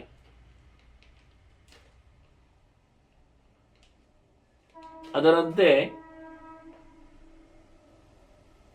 ಉಳಿದವರನ್ನು ಸಹ ನೀವು ಗಮನಿಸಿ. ನಾನು ಅದನ್ನಲ್ಲಿ ಮುದ್ರಾ ಸಮೀಕ್ಷೆಯಲ್ಲಿ ಕೊಟ್ಟಿದ್ದೇನೆ. ಹೀಗೆ ಸಪ್ತಸ್ವರ ಮಹಾಸ್ವರನು ನೀನು, ಸಪ್ತ ವೈಭವದ ದೇವತೆಗಳೊಡನೆ ನೆಲೆಗೊಂಡವನು. ಹಾಗಾಗಿ ಆಯಾ ಸ್ವರಗಳನ್ನು ಹೇಳುವಾಗ ಆಯಾ ದೇವತೆಗಳನ್ನು ಚಿಂತನೆ ಮಾಡಿದರೆ ಆ ಸ್ವರದ ವಿಸ್ತಾರಗಳಲ್ಲಿ, ಅವಸ್ತಾರಗಳಲ್ಲಿ ಅವರ ಪ್ರವೇಶಗಳು ಅಂದರೆ ಸಪ್ತ ಮಹಾಭಾಗ. ಇದು ಒಂದು ಗೆರೆಯಲ್ಲಿ ಬರ್ತದೆ ಈ ಶಬ್ದಗಳು ವಾಸ್ತವವಾಗಿ. ಭಯಂಕರ ದೊಡ್ಡ ಭಾಗ್ಯಶಾಲಿಗಳು ಅಂದರೆ ಒಂದು ದೃಷ್ಟಿಯಿಂದ ಚಿರಂಜೀವಿಗಳು ಅಂತ. ಅವರಿಗೆ ಚಿರಂಜೀವಿತನವನ್ನು ಕೊಟ್ಟವ ನೀನು. ಸಪ್ತ ಕ್ಷೇತ್ರಗಳಲ್ಲಿ ವಿಶೇಷವಾದ ಭಾಗವನ್ನು ಪಡೆದವರು, ಸ್ಥಾನವನ್ನು ಪಡೆದವರು. ಅದು ಭಗವಂತನ ತಾಣಮಾನ. ಅಯೋಧ್ಯ, ಮಥುರಾ, ಮಾಯಾಪುರಿ, ಕಾಶಿ, ಕಾಂಚಿ, ಅವಂತಿಕ, ದ್ವಾರವತಿ ಇವೆಲ್ಲ ಭಗವಂತನ ಪ್ರಧಾನ ಸ್ಥಾನಗಳು. ಇಲ್ಲೆಲ್ಲ ಕೃಷ್ಣ, ರಾಮ, ವಿಷ್ಣು ಇವರೇ ಮೆರೀತಾ ಇರುವುದು. ಜಗನ್ನಾಥ ಇವರೆಲ್ಲ ಇದ್ದಾರೆ ಇಲ್ಲಿ. ಹೀಗಾಗಿ ಇಂತಹ ಒಂದು ದೊಡ್ಡ ದೊಡ್ಡ ಕ್ಷೇತ್ರಗಳಲ್ಲಿ ಬಹಳ ದೊಡ್ಡ ಪಾತ್ರವನ್ನು ಪಡೆದವನು ಭಗವಂತ. ಸಪ್ತ ಪರ್ವತಗಳು, ಸಪ್ತ ನದಿಗಳು, ಸಪ್ತ ದ್ವೀಪಗಳು, ಸಪ್ತ ವರ್ಷಗಳು ಎಲ್ಲವೂ ಭಗವಂತನ ವಿಶೇಷವಾದಂತಹ, ನಾನು 700ರಷ್ಟು ಚಿಂತನೆಗಳನ್ನು ಕೊಡಲು ಸುಗಣದಲ್ಲಿ 7 ಏನೆಂದು ಹೇಳುವಂಥ ಲೇಖನಮಾಲೆಯನ್ನು ಹಿಂದೆ ಆರಂಭಿಸಿದ್ದೆ. ಅದರಲ್ಲಿ 300ರಷ್ಟು ಚಿಂತನೆಗಳನ್ನು ಕೊಟ್ಟಿದ್ದೇನೆ, ಹೇಗಿರ್ತದೆ ಏನು ಅಂತ. ಹಾಗೆ ಅಂತ ಅದ್ಭುತವಾದಂತಹ ಚಿಂತನೆ ಎಲ್ಲೆಡೆ ತುಂಬಿದವನು ನೀನು ಅಂತ ಹೇಳಿಕೊಳ್ಳುವ ನೆಲೆಯಲ್ಲಿ ನಡೆಸಿಕೊಟ್ಟಿದ್ದಾರೆ. ಹಾಗೆ ಯಾಮ್ಯ, ಮಹಾಯಾಮ್ಯ, ತುಷಿತ, ಮಹಾತುಷಿತ, ಪ್ರಮರ್ದನ, ಹೀಗೆಲ್ಲ ಭಗವಂತನನ್ನು ಕರೀತಾನವನು. ಎಲ್ಲರನ್ನು ನಿಯಮಿಸುವವನು, ಬಹಳ ದೊಡ್ಡ ದೊಡ್ಡವರನ್ನು ಸಹ ನೆಲೆಗೊಳಿಸಿದವನು ನೀನು. ಆನಂದಪ್ರದನಾಗಿದೆ, ಆನಂದವನ್ನು ಕೊಡುವವನು, ಆನಂದಮಯನೂ ಇದ್ದಿ ನೀನು. ಎಲ್ಲ ದೋಷಗಳನ್ನು ದೂರ ಮಾಡುವವ, ಎಲ್ಲ ದುಷ್ಟರನ್ನು ನಿರ್ಮೂಲಗೊಳಿಸುವವ, ಪರಿನಿರ್ಮಿತ, ಅಪರಿನಿರ್ಮಿತ, ಪರಿಪರಿಯಾಗಿ ಎಲ್ಲವನ್ನು ನಿರ್ಮಿಸಿಕೊಟ್ಟವ. ಅದರೊಳಗೆ ನೀನು ಪ್ರವೇಶ ಮಾಡಿಯೂ ನಿನ್ನನ್ನು ಯಾರು ಯಾವುದೇ ಪ್ರಕಾರದಲ್ಲಿಯೂ ನಿರ್ಮಿಸಿದ್ದಿಲ್ಲ. ಎಲ್ಲದ ನಿರ್ಮಾತ್ರ ನೀನು. ಅದಕ್ಕೊಂದು ಅಳತೆ, ಆಯ, ಅದಕ್ಕೊಂದು ದೇಶದ ಸಂಪರ್ಕ, ಅದಕ್ಕೊಂದು ಕಾಲ, ಇವೆಲ್ಲ ನಿನ್ನ ಸೃಷ್ಟಿಯಲ್ಲಿದೆ. ನೀನು ಯಾವ ಅಳತೆಗೂ ನಿಲುಕದವನಿತ್ತು. ಪರಿನಿಂದಿತ ವಸ್ತುಗಳಲ್ಲಿ ಅದರದ್ದೇ ಆಗಿರತಕ್ಕಂತಹ ದೋಷಗಳಿರ್ತವೆ, ನಿನ್ನದು ಯಾವುದೂ ಇಲ್ಲ. ಹಾಗಾಗಿ ಅಂತಹ ಅಪರಿಮಿತವಾದ ಕೆಲವರಿಗೆ ಕೆಲವು ಚೌಕಟ್ಟುಗಳಿಗೆ ಅಳತೆಗೆ ನಿಲುಕುವವನಾಗಿ ನೀನಾಗಿ, ಯಾವುದೇ ಚೌಕಟ್ಟುಗಳು ಇಲ್ಲದವನಾಗಿದ್ದರೂ ಭಕ್ತಿವಶನಾಗಿ, ಭಕ್ತವಶನಾಗಿ, ಭಕ್ತಿಯ ವಶಂ ನೀತಃ ಅಂತ ಹೇಳಿಕೊಳ್ಳಾಗಿ, ಹಾಗೆ ವಶವರ್ತಿನ್ ಅವಶವರ್ತಿನ್, ಯಾವುದೇ ಪ್ರಕಾರದಿಂದ ನಿನ್ನನ್ನು ವಶ ಮಾಡಿಕೊಳ್ಳಿಕ್ಕೆ ಆಗುವುದಿಲ್ಲ. ಆದರೆ ನೀನಾಗಿ ಯಾರಿಗೆ ಬೇಕಾದರೂ ವಶನಾಗ್ತೀಯ ನೀನು. ಯಜ್ಞ, ಮಹಾಯಜ್ಞ, ಅಸಂಯಜ್ಞ, ಯಜ್ಞ ಸಂಭವ, ಯಜ್ಞಯೋನೆ, ಯಜ್ಞಗರ್ಭ, ಯಜ್ಞ ಹೃದಯ, ಯಜ್ಞಸ್ತುತ, ಯಜ್ಞ ಭಾಗಹರ, ಮಹಾಯಜ್ಞ ಭಾಗಹರ, ಪಂಚಯಜ್ಞ, ಪಂಚಕಾಲಕರ್ತೃ ಪತೆ, ಮಹಾಯಾಜ್ಞಿಕ. ಭಗವಂತನನ್ನು ಯಜ್ಞಸ್ವರೂಪದಿಂದ ಆರಾಧ್ಯನನ್ನಾಗಿ ಅನೇಕ ಶಬ್ದಗಳಿಂದ ನಾರದರು ಗುರುತಿಸ್ತಾರೆ. ವಿಶೇಷವಾಗಿ ಮನುಷ್ಯ ನಡೆಸಬೇಕಾದಂಥ ಪಂಚಮಹಾಯಜ್ಞಗಳು. ಮೊದಲಿಗೆ ಬ್ರಹ್ಮಯಜ್ಞ ಓದುವುದು. ಪ್ರತಿಯೊಬ್ಬರೂ ಭಗವಂತನಿಗೆ ಇಷ್ಟವಾದ ಯಜ್ಞ ಅಂದರೆ ವಾಸ್ತವವಾಗಿ ಯಜದೇವ ಪೂಜಾಯಾಮ್ ಅಂತ ಧಾತ್ವರ್ಥದಲ್ಲಿ ಭಗವಂತನ ಸಮಾರಾಧನೆ ಅಂತ ಅರ್ಥ. ಯಜ್ಞ ಅಂದರೆ ಅದರ ಅತ್ಯಂತ ಎತ್ತರದ ಸಮಾರಾಧನೆ ಬ್ರಹ್ಮಯಜ್ಞ. ಓದು, ಒಳ್ಳೆಯ ಶಾಸ್ತ್ರಗಳ ಪ್ರತಿನಿತ್ಯ ಅಧ್ಯಯನ, ಅದು ಮಹಾಯಜ್ಞ. ಅದರ ನಂತರದಲ್ಲಿ ನಮಗೆ ದೇಹಗಳಲ್ಲಿ ಎಲ್ಲವನ್ನು ಸುಲಲಿತವಾಗಿ ನಡೆಸಿಕೊಡತಕ್ಕಂಥ ಇಡೀ ದೇವತೆಗಳನ್ನು ಚಿಂತನೆ ಮಾಡುವ ಪ್ರಕಾರ, ಅವರಿಗಾಗಿ ಅಗ್ನಿಮುಖದಲ್ಲಿ ಸಮಾರಾಧನೆ, ಅದು ಒಂದು ಯಜ್ಞ. ಎರಡನೇ ಯಜ್ಞ, ಇದನ್ನು ದೇವಯಜ್ಞ ಅಂತಲೇ ಕರೀತೇವೆ. ಮೊದಲನೆಯ ಬ್ರಹ್ಮಯಜ್ಞವನ್ನು ಋಷಿಯಜ್ಞ ಅಂತ ಕರೀತಾರೆ, ಋಷಿ ತರ್ಪಣ ಅಂತ ಹೇಳ್ತಾರೆ. ಅದನ್ನು ಕೊಡಮಾಡಿದವರೆಲ್ಲ ಋಷಿಗಳು ಜ್ಞಾನವನ್ನು. ಹಾಗಾಗಿ ಜ್ಞಾನಯಜ್ಞ ಅದು. ಎರಡನೆಯದ್ದು ಭೌತವಾದ ಯಜ್ಞ ಅಗ್ನಿಯಜ್ಞ, ಅಗ್ನಿ ಮಾಧ್ಯಮದಲ್ಲಿ ಸಮಾರಾಧನೆ ಆಗುವಂಥದ್ದು ದೇವತೆಗಳಿಗೆ. ಮೂರನೇದು ಪಿತೃಯಜ್ಞ, ಪಿತೃನ ಪರಿಹಾರಕ್ಕೋಸ್ಕರ ಇರುವಂಥದ್ದು. ದೇಹವನ್ನು ಕೊಟ್ಟವರಿಗೆ, ದೇಹವನ್ನು ಹೊತ್ತವರಿಗೆ, ಸಂಬಂಧಪಟ್ಟವರಿಗೆ, ಬಂಧುಗಳಿಗೆ ಪ್ರೀತಿಯಾಗುವಂತೆ ಕಾಲಿಕದವಾಗಿ ಮಾಡತಕ್ಕಂತಹ ಸಮಾರಾಧನೆಗಳು, ತರ್ಪಣಾದಿಗಳು. ಅದಕ್ಕೂ ಮುಂದಕ್ಕೆ ನಾವು ಮನುಷ್ಯರು ಲೋಕದ ಜೊತೆಯಲ್ಲಿ ಇರಲಾಗಿ ಮನುಷ್ಯ ಯಜ್ಞವನ್ನು, ಅತಿಥಿಗಳ ಸತ್ಕಾರವನ್ನು, ನೃಯಜ್ಞವನ್ನು, ಜನರ ಸೇವೆಯನ್ನು ನಡೆಸುವಂಥದ್ದು ಅವರ ಒಡನಾಟದಲ್ಲಿದ್ದುಕೊಂಡು. ಅದು ಅನೇಕ ಪ್ರಕಾರಗಳಲ್ಲಿ ಆಗ್ತದೆ. ಕೊನೆಗೆ ಭೂತಯಜ್ಞ ಅಂದರೆ ಸುತ್ತಮುತ್ತಲಿನ ಪ್ರಾಣಿ ಪಕ್ಷಿಗಳಿಗೆ ಹಿಂಸೆ ಮಾಡದಂತೆ ಆದಷ್ಟು ಬದುಕುವಂಥದ್ದು. ಕೆಲವೊಮ್ಮೆ ಬೆರೆಸಿಕೊಟ್ಟು ಅಕ್ಕಿ ಕೊಟ್ಟರೆ ಅದನ್ನು ಅಂಗಳದಲ್ಲಿ ಸಾರಿಸುವ ಮೂಲಕ, ಶುದ್ಧ ಮಾಡುವ ಮೂಲಕ ಹಕ್ಕಿಗಳಿಗೆ, ಕ್ರಿಮಿಕೀಟಗಳಿಗೆ ನಾವು ತಿನ್ನದೇ ಇರತಕ್ಕಂಥ ಅಕ್ಕಿಯನ್ನು ಹಾಕಲಿಕ್ಕೆ, ನಾವು ತಿನ್ನುವ ಅಕ್ಕಿಯನ್ನು ಒಳಗೆ ತಗೊಂಡೋಗಿ ದೇವರಿಗೆ ಸಮರ್ಪಣೆ ಮಾಡಿ ನಾವು ತಿನ್ನಲಿಕ್ಕೆ, ಹೀಗೆ ಅದರಲ್ಲಿಯೂ ಸುತ್ತಮುತ್ತಲಿನ ಪ್ರಾಣಿ ಪ್ರಪಂಚವನ್ನು ಬೆಳೆಸುವ ವಿಧಾನ. ತರಕಾರಿ ತಂದರೆ ಹಾಳಾದ್ದನ್ನು ದನಕ್ಕೆ ಹಾಕುವ ಹಾಗೆ, ಅದರ ಹಾಳು ಪದಾರ್ಥವನ್ನು ಮತ್ತು ಅವುಗಳಿಗೆ ಕೊಟ್ಟು ಉಳಿದದ್ದನ್ನು ನಾವು ಉಪಯೋಗಿಸಿಕೊಳ್ಳುವಂತೆ. ಸಿಪ್ಪೆಯನ್ನು ಸುಲಿದು ಬಾಯಿ ಹಾಕೊಳ್ಳುವುದಿಲ್ಲ, ಅದನ್ನು ಹಾಳು ಮಾಡುವುದಕ್ಕಿಂತ ಅದನ್ನು ತಿನ್ನುವ ಪದಾರ್ಥ ಉಪಯೋಗಿಸಿಕೊಳ್ಳುವವರಿಗೆ ಕೊಡಲಿಕ್ಕೆ, ಅದನ್ನು ಪಶು ಪ್ರಪಂಚಕ್ಕೆ, ಉಳಿದದ್ದನ್ನು ನಾವು ತಿನ್ನಲಿಕ್ಕೆ. ಹೀಗೆ ಅದರಲ್ಲಿ ಒಂದು ರೀತಿಯಾದಂತಹ ಮ್ಯೂಚುವಲ್ ಲಿವಿಂಗ್, ಇದನ್ನು ಭೂತಯಜ್ಞ ಅಂತ ಕರೀತಾರೆ, ಭೌತವಾದಂಥ ವ್ಯವಸ್ಥೆ.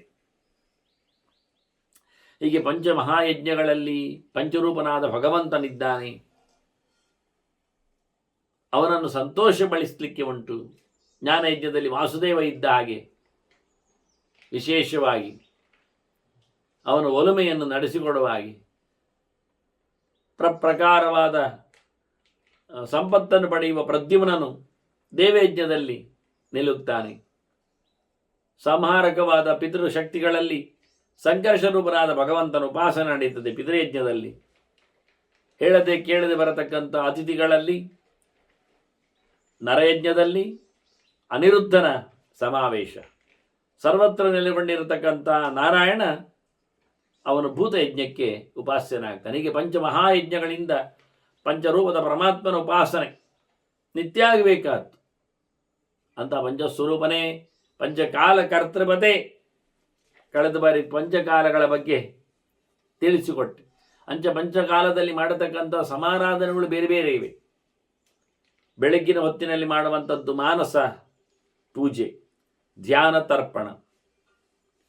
ಆನಂತರ ಬೆಳಿಗ್ಗೆ ಆಗುವಂಥದ್ದು ಭಗವಂತನ ವಿಶೇಷವಾದ ನಿರ್ಮಾಲ್ಯ ಪೂಜೆ, ಅಂದರೆ ಅಭಿಷೇಕಾದಿಗಳು ಪ್ರಧಾನ. ಮಧ್ಯಾಹ್ನ ಆಗುವಂಥದ್ದು ಭಗವಂತನ ವಿಶೇಷವಾಗಿ ಭೋಜನ, ಊಟ, ಉಪಚಾರ, ಸಮರ್ಪಣೆ. ಸಂಜೆ ಆಗುವಂಥದ್ದು ಭಗವಂತನಿಗೆ ವಿಶೇಷವಾಗಿರತಕ್ಕಂತಹ ಅರ್ಚನೆಗಳು, ನಾಮಚಿಂತನೆಗಳು, ವೇದ ಪಾರಾಯಣಗಳು, ಇವೆಲ್ಲ. ಕೊನೆಗೆ ರಾತ್ರಿ ಆಗುವಂಥದ್ದು ತನ್ನನ್ನೇ ಸಮರ್ಪಿಸಿಕೊಳ್ಳತಕ್ಕಂತಹ ಕ್ರಮ, ಅದು ಕೊನೆ. ಎಲ್ಲವನ್ನು ದೇವರಿಗೆ ಪ್ರದಕ್ಷಿಣೆ ನಮಸ್ಕಾರಗಳಲ್ಲಿ ತನುವನ್ನೇ ಕೊಟ್ಟು ತೃಪ್ತಿಗೊಳಿಸುವಂಥದ್ದು ತನುದರ್ಪಣ. ಹೀಗೆ ಪಂಚಮುಖದ ಸಮಾರಾಧನೆ ಪಂಚಕಾಲದಲ್ಲಿ ಆಗ್ತದೆ. ಬೆಳಗಿನ ಮಾನಸವಾದ ಪೂಜೆ, ಮಾನಸವಾದ ಭಗವಂತನ ಸಂಪರ್ಕ, ಮಧ್ಯಾಹ್ನ ವಿಶೇಷವಾಗಿರತಕ್ಕಂತಹ, ಮಧ್ಯಾಹ್ನ ಅಂದರೆ ಬೆಳಿಗ್ಗೆ, ಆನಂತರ ಸೂರ್ಯೋದಯದ ನಂತರದ ಕಾಲದಲ್ಲಿ ಬಹಳ ಪ್ರಕಾರದಲ್ಲಿನ ಅಭಿಷೇಕಗಳು, ತೀರ್ಥಕ್ಕಾಗಿ ನಮಗೆ ಭೌತವಾದ ನೀರಿನ ಉಪಯೋಗಗಳು, ಇಂದ್ರಿಯಗಳ ಕೆಲಸಗಳು. ಆನಂತರ ಮೂರನೇ ಹೊತ್ತಿನಲ್ಲಿ ಮಣ್ಣಿನ ಉಪಯೋಗ, ಊಟ, ಉಪಚಾರಗಳು, ನೈವೇದ್ಯಗಳು, ಪ್ರಕ್ರಿಯೆಗಳು, ಪ್ರಕ್ರಮಗಳು. ನಾಲ್ಕನೆಯದರಲ್ಲಿ ಅರ್ಚನೆಗಳು, ಪುಷ್ಪದ್ದು, ಆಕಾಶ ತತ್ವದ್ದು, ವಿಶೇಷವಾದ ಸಮರ್ಪಣೆಗಳು. ಅದರಲ್ಲಿ ಅತ್ಯಂತ ಪರಿಮಳಯುತವಾದಂಥ ವಸ್ತುಗಳು ಬರ್ತವೆ. ಅದರಲ್ಲಿ ಎಲ್ಲರೂ ಸೇರ್ತಾರೆ. ಆ ದೃಷ್ಟಿಯಿಂದ ಕೊನೆಗೆ ತಾನು ಸಮರ್ಪಿಸಿಕೊಳ್ಳತಕ್ಕಂಥ ನಮೂನೆ ಜೀವನವೇ ಯಜ್ಞದ ವಾಯುಸ್ವರೂಪದ ಉಪಾಸನೆ. ಹೀಗೆ ಮಣ್ಣು, ನೀರು, ಗಾಳಿ, ಆಕಾಶ, ಬೆಂಕಿ, ಧ್ಯಾನಾಗ್ನಿಯಲ್ಲಿ ಹೀಗೆಲ್ಲ ಇಟ್ಟುಕೊಂಡು ಬಹಳ ಅದ್ಧೂರಿಯಾದಂಥ ಉಪಾಸನೆಗಳು. ಇದು ಪಂಚಭೂತಗಳ ಈ ದೇಹದ ಸಮರ್ಪಣೆಯ ಕಥೆಯಲ್ಲಿ ಇದಕ್ಕೆ ಕಾರಣ ನೀನಿದ್ದಿ ಅಂತ ಹೇಳ್ತಾ ಚಿಂತನೆಯಲ್ಲಿ ತರ್ತಾನೆ. ಹಾಗೆ ಅತ್ಯಂತ ಪ್ರಶಸ್ತವಾದಂತಹ ಮಹಾಯಜ್ಞ, ಸಂಸ್ಕೃತವಾದ ಯಜ್ಞ, ಸುಸಂಸ್ಕೃತವಾದ ಆರಾಧನೆ, ಎಲ್ಲ ಯಜ್ಞಗಳ ಸೃಷ್ಟಿಕರ್ತೃ ಸಂಭವ, ಯಜ್ಞದ ಮಹಾಯಜ್ಞಗಳ ಭಾಗಗಳನ್ನೆಲ್ಲ ಸ್ವೀಕಾರ ಮಾಡುವವ ನೀನು, ಯಜ್ಞಕ್ಕೆ ಕಾರಣನಾಗಿದ್ದಿ, ಯಜ್ಞವನ್ನು ಹುಟ್ಟುಕೊಟ್ಟು ಮಾಡಿದವ, ಯಜ್ಞದ ಆಂತರ್ಯ ಸ್ವಾಮಿ, ಎಲ್ಲ ಯಜ್ಞಗಳಿಂದ ಸ್ತುತನಾಗಿ ಪರಮಯಜ್ಞಿಕನಾಗಿ ಅಂತ ನೀನು ಪಾಂಚರಾತ್ರಿಕ. ಇವೆಲ್ಲ ಚಿಂತನೆಗಳು ಬಂದದ್ದು ಪಂಚರಾತ್ರೋಪಾಸನೆಯಲ್ಲಿ ಶ್ವೇತದ್ವೀಪದವರಿಗೆ. ಶುದ್ಧವಾದ ವೈಷ್ಣವ ಆಗಮ ಪಂಚ ಅತ್ರ ರಮಂತೆ ಅಂತೇಳಿ ಕೂಡ ನಾನು ಅರ್ಥ ಕೊಟ್ಟದ್ದು ಉಂಟು. ಪಂಚರೂಪನಾದ ಭಗವಂತ ಇಲ್ಲಿ ವಿಶೇಷವಾಗಿ ಉಪಾಸನೆಗೆ ಸಿಗ್ತಾನೆ. ಪಂಚಪಾದಗಳ ಉಪಾಸನೆ ಉಂಟಲ್ಲಿ, ಮತ್ತೆ ಕ್ರಿಯಾಪಾದ, ಅರ್ಚನಾಪಾದ, ಯೋಗಪಾದ ಅಂತ ಹೇಳಿಕೊಂಡೆಲ್ಲ ಸೃಷ್ಟಿಪಾದ, ಅದು ಚಿಂತನೆ ಮಾಡಲಿಕ್ಕಿರುವಂಥದ್ದು. ಹೀಗೆ ಸಂಹಾರಪಾದಗಳು, ಉಪಸಂಹಾರಪಾದಗಳು, ಹೀಗೆ ಪಂಚಪಾದಗಳಿಂದ ಒಪ್ಪತಕ್ಕಂಥ ವಸ್ತುಗಳದು ಬಹಳ ಅದ್ಭುತವಾದಂತಹ ಸಂಹಿತೆ. ಶತಕೋಟೆ ಪಂಚರಾತ್ರಂ ಅಂತಾರೆ, 100 ಕೋಟಿ ಗ್ರಂಥವಾಗಿರುವಂಥದ್ದು ಪಂಚರಾತ್ರಗಳು. ಇಂಥ ವಿಶೇಷವಾದ ಉಪಾಸ್ಯನಾದ ನೀನು ಪುರುಹೂತ ಪುರುಷ್ಟುತ ಎಂತ ಹೇಳುವುದು, ಪುರುಭಿಹಿ ಸಮಗ್ರ ವೇದ ವಾಂಗ್ಮಯಗಳಿಂದ ಕರೆಯಲ್ಪಡುವವ ನೀನು, ಉತ್ತಮನಾದಂಥ ಅರ್ಥನಾಗಿ, ಹಾಗೆ ಎಲ್ಲರಿಂದಲೂ ಸಹ ಪರಿಪೂರ್ಣವಾಗಿ ಸ್ತುತನಾದವನ ನೀನು. ಹಾಗಾಗಿ ಎಲ್ಲವನ್ನು ಪೂರ್ಣ ಮಾಡಿದವ ನೀನು, ವಿಶ್ವಗ್ರತ್, ವಿಶ್ವಜಿತ್, ವಿಶ್ವರೂಪ. ಏನು ಹೇಳುವ, ಎಲ್ಲವನ್ನು ಗೆದ್ದವ, ಎಲ್ಲವನ್ನು ನಡೆಸಿಕೊಡುವವ, ಎಲ್ಲರೆಡೆಯಲ್ಲಿಯೂ ತುಂಬಿದವ, ಎಲ್ಲವನ್ನು ನಡೆಸಿಕೊಡುವವ ನೀನು. ಓ ವಿಶ್ವರೂಪನೇ, ಭಕ್ತೋಹಂ ತ್ವಾಂ ದಿದರ್ಕ್ಷು, ನಿನ್ನನ್ನು ಕಾಣಬೇಕು ಅಂತ ನಾನು ಬಂದಿದ್ದೇನೆ. ಏಕಾಂತ ದರ್ಶನಾಯ ನಮೋ ನಮಃ. ದೇವರು ತಾನೇ ಬೇಕೆಂದವರಿಗೆ ಕಾಣಿಸಿಕೊಳ್ತಾನೆ ಎನ್ನುವ ಅರ್ಥದಲ್ಲಿ ಏಕಾಂತ ದರ್ಶನ ಎನ್ನುವುದು ಸತ್ಯ. ಅಷ್ಟೇ ಅಲ್ಲದೆ ಒಬ್ಬನಿಗೊಬ್ಬನಿಗೇ ಕಾಣುವವ ದೇವರು. ಒಬ್ಬನಿಗೆ ಕಂಡಾಗ ಇನ್ನೊಬ್ಬರಿಗೆ ಕಾಣುವುದಿಲ್ಲ.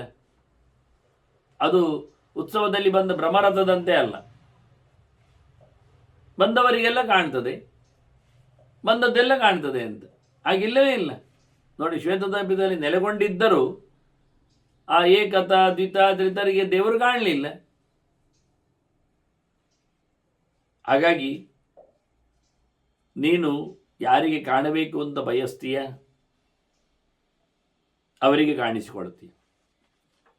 ಅಂತ ಪರಮುಖ್ಯನಾದ ನಿನಗೆ ನಾನು ಮಣಿದಿದ್ದೇನೆ ಅಂತ ಅನೇಕ ಆಯಾಮಗಳಲ್ಲಿ ನಾರದರು ಭಗವಂತನ ಚಿಂತನೆಯನ್ನು ಬಹಳ ಕಾಲದಲ್ಲಿ ಮಾಡಿದ್ದಾರೆ.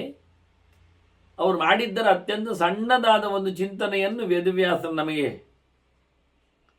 ಇಲ್ಲಿ ಕೊಟ್ಟಿದ್ದಾರೆ. ಅಂದರೆ ವೈಶಂಪಾಯನರು ಅದನ್ನು ಅಷ್ಟೇ ಹೇಳಿದ್ದಾರೆ, ಭೀಷ್ಮರಷ್ಟೇ ತಿಳಿಸಿದ್ದಾರೆ. ನಾರದ ಏನು ಯೋಚನೆ ಮಾಡಿಕೊಂಡ ಅಂತ ಹೇಳಿ ಅಷ್ಟೇ ನೆನಪಿಸಿಗೆ ಕೃಷ್ಣ ತಂದಿದ್ದಾನೆ.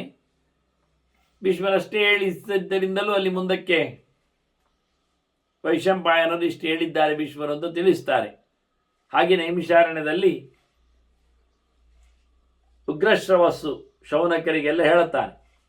ಹಾಗಾಗಿ ನಾರದರು ಎಷ್ಟೋ ಅನುಸಂಧಾನಕ್ಕೆ ತಂದಿದ್ದಾರೆ ನಾಮಗಳ ಚಿಂತನೆಗಳು. ಇಲ್ಲಿಷ್ಟು ಸಿಕ್ಕಿವೆ, ಅದನ್ನೊಂದಿಷ್ಟು ನಾನು ಅಲ್ಲಲ್ಲಿಗೆ ಬೇಕಾದಾಗಿ ಪೋಣಿಸಿಕೊಂಡದನ್ನು ಧಾರಣೆಗೆ ಅನುಕೂಲ ಆಗುವ ಹಾಗೆ ದೇವರು ಬಂದ. ಭಗವಾನ್ ವಿಶ್ವದೃಕ್ಸಿಂಹ ಸರ್ವಮೂರ್ತಿಮಯ ಪ್ರಭು ದರ್ಶಯಾಮಾಸ ಮುನಯೇ ರೂಪಂ ತತ್ ಪರಮಂ ಹರಿ. ಅತ್ಯುತ್ತಮವಾದ ರೂಪವನ್ನು ತೋರಿಸಿಕೊಟ್ಟಿದ್ದಾನೆ ದೇವರು. ಇಷ್ಟದವರೆಗೆ ಭಗವಂತನ ಮನನ ಮಾಡಿದ ಪ್ರಣವದ ಮಾಧ್ಯಮದಲ್ಲಿ ದೇವರನ್ನು ಕರೆದಿರುವ ನಾರದರಿಗೆ ಭಗವಂತ ಕಾಣಿಸಿಕೊಂಡ. ಬಹಳ ಅದ್ಭುತವಾದ ಸಕಲ ದೋಷ ದೂರವಾಗಿರ್ತಕ್ಕ ಅತ್ಯಂತ ಸಾರಭೂತವಾದ ರೂಪ ಅದು. ಸಿಂಹ ಅಂದರೆ ಹಾಗೆ ಸಾರಭೂತನು ದೋಷ ದೂರನು ಆದವನು ಭಗವಂತ ಕಾಣಿಸಿಕೊಂಡಿದ್ದಾನೆ. ಅದ್ಭುತವಾದ ರೂಪವನ್ನು ಹೊತ್ತಿದ್ದಾನೆ. ಇಡೀ ಜಗತ್ತನ್ನು ನಿರ್ಮಿಸುವ ರೂಪ ಅದು. ಸಕಲ ಮೂರ್ತಿ ಸ್ವರೂಪವಾಗಿದೆ ಬೇರೆ. ಸರ್ವಸಮರ್ಥವಾದ ಸರ್ವಸ್ವಾಮಿಕವಾದ ರೂಪ ಅದು. ನೋಡಿದ ಹೇಗೆ ಉಂಟು, ಕಿಂಚಿತ್ ಚಂದ್ರಾತ್ ವಿಶುದ್ಧಾತ್ಮ, ಚಂದ್ರನಿಗಿಂತ ಚಂದ ಇತ್ತಂತೆ. ಹೌದೇ ಅಲ್ವ? ಕಿಂಚಿತ್ ಚಂದ್ರಾತ್ ವಿಶೇಷವಾನ್, ಸ್ವಲ್ಪ ಚಂದ್ರನಿಗಿಂತ ಬೇರೆ ಇತ್ತು. ಪೂರ್ಣವಾದ ರೂಪ ಆಗಿದೆ. ಎಂತ ಹೇಳುದು ಗೊತ್ತಿಲ್ಲ. ಇದ್ದದ್ರಲ್ಲಿ ಒಂದೊಮ್ಮೆ ಕಂಪೇರ್ ಮಾಡೋದಾದ್ರೆ ಚಂದ್ರನನ್ನು ಹೇಳುದು ಕ್ರಮ ಚಂದಕ್ಕೆ. ಅದಕ್ಕೆ ಇದು ಚಂದ್ರನಿಗಿಂತ ಚಂದ ಇತ್ತು, ವಿಶಿಷ್ಟವಾಗಿತ್ತು, ಪ್ರತ್ಯೇಕವಾಗಿತ್ತು. ಮತ್ತೆ ಒಂದು ಟೋಟಲಿ ಅವನಿಗೆ ಅತ್ಯಂತ ಆಹ್ಲಾದಕರವಾದ ಒಂದು ಜ್ಯೋತಿರ್ಬಿಂಬ ಕಂಡಿದೆ ಅವನಿಗೆ, ನಾರದನಿಗೆ. ಅದು ನೋಡುವ ಅಂತ ಹೊರಟ್ರೆ ಆ ಚೆಲುವ ಇರುವ ಅಂದರೆ ಭಯಂಕರ ಬೆಳಕಾಗಿದ್ದರೆ ಕಣ್ಣು ಕೋರೈಸ್ತದೆ, ಮೈ ಬಿಸಿ ಆಗ್ತದೆ. ಇದು ಬಹಳ ಚಂದವಾದ ಅಪ್ಯಾಯಮಾನವಾದ ರೂಪ, ತಣ್ಣನೆ ಅನುಭವ. ಬಣ್ಣ ಎಂತ ಹೇಳುವ, ಬಣ್ಣ ಎಂತ ಹೇಳುವ ಅಂತ ಗೊತ್ತಿಲ್ಲ, ಹಾಗೆ ಬಣ್ಣ ಉಂಟು. ಕೃಶಾನುವರ್ಣ, ಬೆಂಕಿಯಾಗಿ ಹಳದಿ ಉಂಟಾ, ಆಯಿತು. ಮತ್ತೆ ಕಿಂಚಿತ್ ಜಿಷ್ಣ್ಯಾಕೃತಿ, ಸ್ವಲ್ಪ ನಕ್ಷತ್ರದಾಗಿ ಹೊಳಪುಂಟು, ಆಯ್ತು. ಅದೆಲ್ಲ ಬಣ್ಣ ಬರ್ತದೆ ನಕ್ಷತ್ರದಲ್ಲಿ, ಹೊಳಕ್ಕ ಅಂತ ಹೊಳೆಯುವಾಗ. ಕಿಂಚಿತ್ ಶುಗವತ್ರ ನಿಭ, ಶುಗವತ್ರ ಅಂದರೆ ಗಿಳಿಯ ರೆಕ್ಕೆ, ಗಿಳಿಯ ರೆಕ್ಕೆಯಂತೆ ಪಚಪಚ್ಚೆ ಇದ್ದಾನೆ. ಜಯ ಧರಿಮಣಿ ನಿಭಂ, ಮಯೂರಗ್ರೀವದಂತೆ ಇದ್ದಾನಂತೆ. ನವಿಲಿನ ಕುತ್ತಿಗೆ, ಇದೇ ಕಷ್ಟ ಆಗೋದು. ನವಿಲಿನ ಕುತ್ತಿಗೆಗೆ ಉಂಟು, ಅದು ಕೆಲವರಿಗೆ ನೀಲಿ, ಕೆಲವರಿಗೆ ಪಚ್ಚೆ, ಯಾವ ಬಣ್ಣ ಅಂತ ಅರ್ಥ ಆಗುವುದಿಲ್ಲ. ಹಾಗೆ ಸ್ಫಟಿಕ ವರ್ಣಾಭ, ಸ್ಫಟಿಕದಂತಿದ್ದ ಅದು ಬಿಳಿಯೇ. ನೀಲಾಂಜನ ಸಮಪ್ರಭ, ಕಪ್ಪು ಕಾಡಿಗೆಯಾಗಿ ಕಾಣ್ತಾನೆ. ಜಾತರೂಪಮಯ, ಈಗ ತಾನೇ ಹುಟ್ಟಿದ ಇದು ಚಿನ್ನ ಇದ್ದಾಗೆ, ಹಳದಿ ಕೆಂಪು. ಸುವರ್ಣ ರೂಪ, ಅದೊಂದು ಬೇರೆ ಉಂಟು, ಚಂದ ಬಣ್ಣ ಉಂಟು. ಪ್ರಮಾಣಾಂಕುರ, ಹವಳದ ಬಳ್ಳಿ, ಅದರದ್ದು ಕುಡಿ ಇದ್ದಾಗಿ ಇದ್ದಾನೆ. ಕೆಂಪು ಕೇಸರಿ, ಶ್ವೇತ, ಅವಿಳಿಯೇ, ಕಂಪ್ಲೀಟ್ ಬಿಳಿ. ಮತ್ತು ವೈಡೂರ್ಯ ಸಮಹ, ಆಚೆ ಈಚೆ ನೋಡುವಾಗ ಇನ್ನೊಂದು ಕಡೆ ಕಾಣ್ತಾನೆ ಅವನು, ವೈಡೂರ್ಯದಂತೆ ಕಾಣ್ತಾನೆ. ವೈಡೂರ್ಯ ಅದು ಕ್ಯಾಟ್ ಸೈ, ಬಹಳ ಪ್ರಕಾರ ಉಂಟು. ಅದು ನೀಲ ವೈಡೂರ್ಯದಾಗಿ ಕಾಣ್ತಾನಂತೆ, ಇಂದ್ರ ನೀಲದಂತೆ ಕಾಣ್ತಾನೆ. ಮತ್ತೆ ನೋಡಿದರೆ ಮುಕ್ತಾಹಾರ ಸಮಪ್ರವಾಹ, ಕಿಂಚಿತ್ ಮುತ್ತಿನಂತೆ, ಅದು ಕ್ರೀಮ್ ಕಲರ್. ಅಜ್ಜ ನೋಡಿದರೆ ಹೀಗೆ ಎಲ್ಲ ಬಣ್ಣಗಳು ಕಾಣ್ತಾ ಉಂಟವನಲ್ಲಿ, ಯಾವುದು ಹೇಳಲಿಕ್ಕಾಗಿಲ್ಲ. ಹಾಗೊಂದು ಹೀಗೊಂದು, ಕಿಂಚಿತ್ ಕಿಂಚಿತ್, ಸ್ವಲ್ಪ ಹಾಗೆ, ಸ್ವಲ್ಪ ಹೀಗೆ, ಸ್ವಲ್ಪ ಅಂತೆ. ಹೀಗೆ ತಾನು ಬಹುವಿಧಾನ್ ವರ್ಣಾನ್ ರೂಪೈರಿ ಬಿಭ್ರತ್ ಸನಾತನ. ಭಗವಂತ ಈ ಎಲ್ಲ ಬಣ್ಣಗಳಿಂದಲೂ ರೂಪವನ್ನು ಪಡೆದಿದ್ದಾನೆ. ಕಂಡಲ್ಲೆಲ್ಲ ಕಣ್ಣೆ ದೇವರದ್ದು, ಸಹಸ್ರನಯ, ನೀವು ನೋಡ್ತಾನೆ, ದೇವರು ನೋಡ್ತಾ ಇದ್ದಾನೆ, ದೇವರು ನೋಡ್ತಾ ಇದ್ದಾನೆ. ಸಾವಿರ ಗಟ್ಟಲೆ ಕಣ್ಣು, ಎಲ್ಲೆಂದರಲ್ಲಿ ಕಣ್ಣು, ಸ್ವರೂಪಭೂತವಾದದ್ದು. ಶ್ರೀಮಾನ್ ಚಲೂ ಇದೆ, ಶತಶೀರ್ಷಃ ಸಹಸ್ರಪಾತ್, 100 ತಲೆ, 100 ತಲೆ 1000 ಕಣ್ಣು. ಹಾಗಾದ್ರೆ ಒಂದರಲ್ಲಿ 10 ಕಣ್ಣು ಸಿಕ್ಕಿಸ್ಬೇಕು ನಾವೀಗ. ಅದಕ್ಕೆ ಗೊತ್ತಿಲ್ಲ ಹೇಳಿದ್ದು, ನಮ್ಮ ತಲೆ 100 ಗಟ್ಟಲೆ ತಲೆ, 1000 ಗಟ್ಟಲೆ ಕಣ್ಣು. ಹಾಗಾದ್ರೆ ಎಷ್ಟೆಂತ ಮಾಡುದು? ಹಾಗಾದ್ರೆ 500 ತಲೆ 1000 ಕಣ್ಣು, ಆಯ್ತು. ಒಂದು ಲೆಕ್ಕ ಬರೀಲಿಕ್ಕೆ ಆಗ್ತದೆ. ಸುಖಾತ್ಮಕವಾದ ತಲೆ, ಜೊತೆಯಲ್ಲಿರುವ ಕಣ್ಣು, ಹೀಗೆಲ್ಲ ಅರ್ಥಗಳು ಲೆಕ್ಕಕ್ಕಿಂತ. 1000 ಗಟ್ಟಲೆ ಕಾಲು, ಸಹಸ್ರೋದರ ಬಾಹುಶ್ಚ, 1000 ಗಟ್ಟಲೆ ತೋಳುಗಳು, ಕಾಲುಗಳು, ತೋಳುಗಳು. ಸಾಮಾನ್ಯವಾಗಿ ನಾವು ದೊಡ್ಡ ಪೈಂಟಿಂಗ್ ಚಿತ್ರ ಅಂತ ಮಾಡ್ಲಿಕ್ಕೆ ಹೋಗಿ ಕಂಡಾಬಟ್ಟೆ ಕೈ ಕೊಡುತ್ತೇವೆ, ಕಾಲು ಕೊಡ್ಲಿಕ್ಕೆ ಆಗುದಿಲ್ಲ ನಮಗೆ. ಎಂತ ಹೇಗೆ ಕೊಡುದು ಕಾಲು ಚಿತ್ರ? ಸಿಕ್ಕಿ ಬೀಳುವುದಿಲ್ಲ. ಈಗ ತೋಳು ಕೊಡುವ, ಕಾಲು ಕೊಡದಿದ್ರೆ ಹೇಗೆ? ತಲೆ ಕೊಡುವ, ತಲೆ ಕೊಟ್ಟರು ವಿಚಿತ್ರ ಮಾಡಿಬಿಡ್ತಾರೆ. ತಲೆ ಮಾಡಲಿಕ್ಕೆ ಹೋಗಿ ಅವನು ಅರ್ಜುನ ಹೇಳುವಾಗಲೂ ಹಾಗೆ ಹೇಳಿದ, ಪಶ್ಯಾಮಿ ತ್ವಾಂ ಸರ್ವತೋನಂತರೂಪ, ಎಲ್ಲ ಕಡೆ ನಿನ್ನನ್ನೇ ನೋಡ್ತೇನೆ ಅಂದ. ನಿನ್ನನ್ನೇ ನೋಡುವಾಗ ಅವನಿಗೆ ಕೃಷ್ಣನ ಮೋರೆ ಕಾಣಬೇಕು ಹೊರತು ಒಬ್ಬೊಬ್ರು ಒಂದು ಬಗೆ ಬಗೆಯ ರೂಪ ಮೋರೆ ಮಾಡಿಬಿಡುದು. ಸಿಂಹ, ಕರಡಿ, ತೋಳ, ನರಿ, ಅವರಿಗೆಲ್ಲ ಈ ಕಾಡಿ ಹೋಗಿ ನೋಡಿ ಬಂದಿದ್ದಾರೆ ಕಾಣ್ತದೆ. ಅವರು ಅದನ್ನೆಲ್ಲೆಲ್ಲಿ ಹಾಕಿ ಬಿಡ್ತಾರೆ, ಅಲ್ಲಿ ಇಲ್ಲೇ ಇಲ್ಲ. ಗೀತೆಗೆ ಬಂದಾಗ ಕೃಷ್ಣನ ವಿಶ್ವರೂಪ ಕಂಡಾಗ ಅರ್ಜುನ ಎಲ್ಲೆಡೆ ಕೃಷ್ಣನನ್ನೇ ಕಂಡ, ಕೃಷ್ಣನ ಮೋರೆ ಎಲ್ಲ ಕಡೆ. ಇಲ್ಲ ಇದ್ರೆ ನೀವು ಸಾವಿರ ಗಟ್ಟಲೆ ಕೈ ಕಾಲು ಎಲ್ಲ ಹೇಳುವಾಗ ಪ್ರಾಣಿಗಳದ್ದೇ ಹಾಕಿಬಿಡುವ, ಜೇಡದ ಕಾಲು, ವೃಶ್ಚಿಕದ ಕೊಂಬು, ನಾಯಿಯ ಬಾಲ ಎಲ್ಲ ಸಿಕ್ಕಿಸುವುದ? ಹೇಸಿಗೆ ಇಲ್ಲದ್ದೆಲ್ಲ ಮಾಡುದು ಮನುಷ್ಯ. ಇಲ್ಲಿ ಸಹ ನೋಡಿ ಅಂತ ಹೇಳಲೇ ಇಲ್ಲ, ನೋಡಿದರಲ್ಲಿ ಎಲ್ಲ ಕಡೆಯೂ ಸಹ ಅವನದ್ದು ಕಾಲುಗಳು, ತೋಳುಗಳು. ಈಗ ಸ್ವಲ್ಪ ಕಾಲನ್ನಾದರೂ ಸೊಂಟಕ್ಕೆ ಸಿಕ್ಕಿಸ್ಲಿಕ್ಕೆ ಶುರು ಮಾಡಿದ್ದಾರೆ, ಕೈ ಸಿಕ್ಕಿಸಿದ ಹಾಗೆ. ಅದೆಲ್ಲ ಸರಿಯಾಯಿತು. ಇನ್ನೊಂದು ವಿಚಿತ್ರ ಉಂಟು ಇಲ್ಲಿ, ಸಹಸ್ರೋದರ ಬಾಹುಶ್ಚ, ಹೊಟ್ಟೆ ಉಂಟಲ್ಲ ಮಾರ್ಯಾರೆ, ಹೊಟ್ಟೆಯನ್ನು ಸಾವಿರ ಗಟ್ಟಲೆ ಮಾಡುವುದು ಹೇಗೆ? ಒಂದನ್ನು ಅಗಾಲ ಮಾಡಿರ್ಬೋದು, ಸಾವಿರ ಮಾಡುವುದು ಹೇಗೆ ಹೇಳಿ? ಅಟ್ಟಿ ಇಡುದ ಚಪಾತಿ ಇಟ್ಟಾಗೆ ಒಂದರ ಮೇಲೆ ಒಂದು, ಅದು ಸಮ ಆಗಲಿಲ್ಲ. ಅದೆಂಥದ್ದು, ಅದು ಅರ್ಥ ಆಗುವುದಿಲ್ಲ, ಮುಗಿಯುವುದಿಲ್ಲ. ಆಗ ಮಾಡಿದರೆ ಹಾಗೆ ಎಷ್ಟಕ್ಕೆ ಮುಗೀತದೆ? ಸಾವಿರ ಆಗ್ತದೆ ಹೊಟ್ಟೆ.